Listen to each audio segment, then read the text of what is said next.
сәлем әріптес. Бірнеше секундта оқушыларға қызықты ойын тапсырмаларын жасауға арналған жасанды интеллект бар екенін білесіз бе? Видео қызықты болса соңына дейін қараңыз. Видеоның соңында платформаның атымен бөлісетін боламын.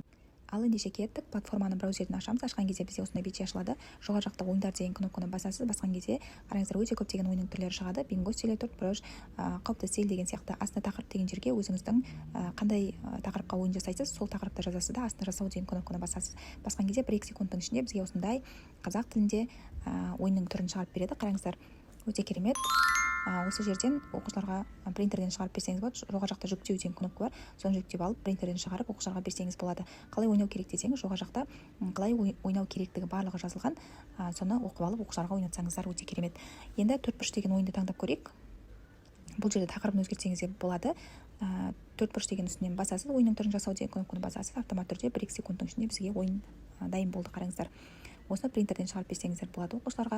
Бұл да өте қызықты ойынның бір түрі. Өздеріңіз кіріп қарап қолданып көрсеңіздер болады. Келесі бізде хронология деген ойын бар. Соны басамыз. Жасау деген кнопканы басқан кезде бізде автомат түрде осындай ойын шығады. Қараңыздар. Бұл жерде ответтер барлығы дайын. Бұл Едуэйде мұғалімнің ең сенімді жасанды интеллект көмекшісі.